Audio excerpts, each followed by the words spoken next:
पंजाब के जिला मोहाली के शहर कुराली की भूमि को ये गौरव प्राप्त है कि संत अनंत तप और त्याग के पुंज स्वामी शिव स्वरूप आत्मा नदी पार कुराली जी ने केरल प्रांत से आकर यहाँ की धरती को पवित्र बना दिया।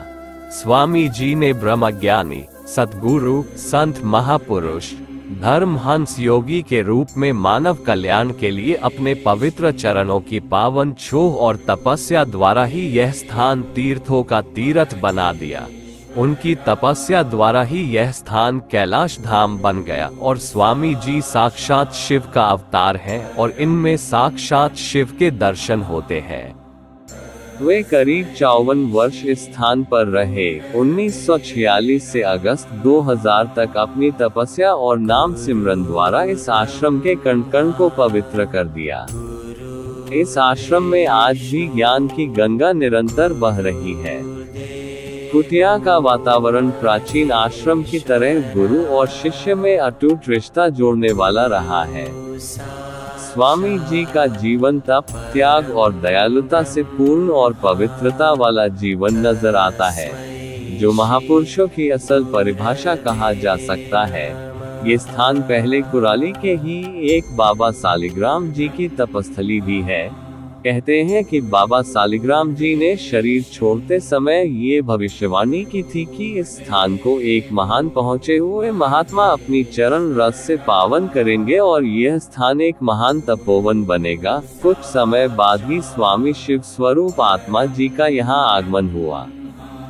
इस आश्रम में स्थापित शिवलिंग सिद्धेश्वर महादेव, जिनका प्रतिदिन पूरे विधि विधान के साथ अभिषेक किया जाता है। अभिषेक में महादेव को जल, दूध, दही, घी, शक्कर, शहद, गंगाजल, फल, फूल, धतूरा और अन्य धार्मिक सामग्री से स्नान करवाया जाता है। प्रतिदिन सुबह आश्रम में भक्तों द्वारा पूरे मंत्रों उच्चारण के साथ भोलेनाथ की पूजा की जाती है।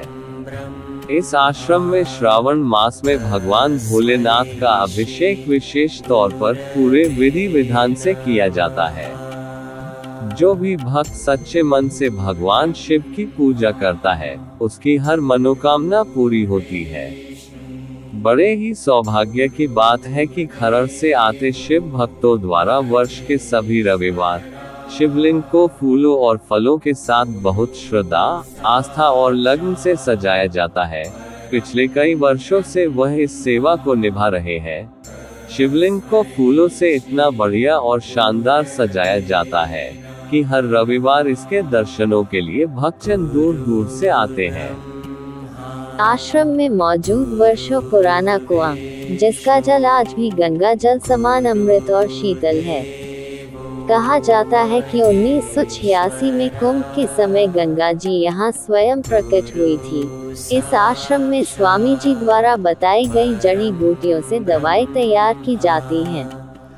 स्वामी जी द्वारा बताए गए नुस्खों से तैयार की गई दवाइयों से शुगर, ब्लड प्रेशर, मिर्गी, पथरी, कैंसर, बवासीर और अनेकों खतरनाक बीमारियों से पीड़ित हजारों रोगी ठीक हुए हैं।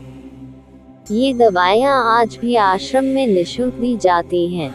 स्वामी जी द्वारा यात्रियों की सुविधाओं के लिए हरिद्वार में विशाल धर्मशाला भी बनवाई हुई है, जहां पर यात्री आराम से रहते हैं और उनके भोजन व ठहरने की व्यवस्था ट्रस्ट द्वारा की जाती है। ये धर्मशाला भीमगोड़ा के पास है और यह धर्मशाला स्वामी शिव स्वरूप आत्मा कुराली वालों की धर्मशाला के नाम से प्रसिद्ध है। इनके आश्रम में किसी भी प्रकार का भेदभाव नहीं किया जाता। प्रत्येक वर्ष माघी और गुरु पूर्णिमा के उत्सव पर विशाल भंडारे का आयोजन किया जाता है। इस भंडारे में लाखों की गिनती में भक्त बिना किसी भेदभाव के इकट्ठा होते हैं। भाईचारा, त्याग, आस्था और श्रद्धा की भावना इस आश्रम में पूरी तरह देखने को मिलती है। जय बाबा कुराली वाले जी।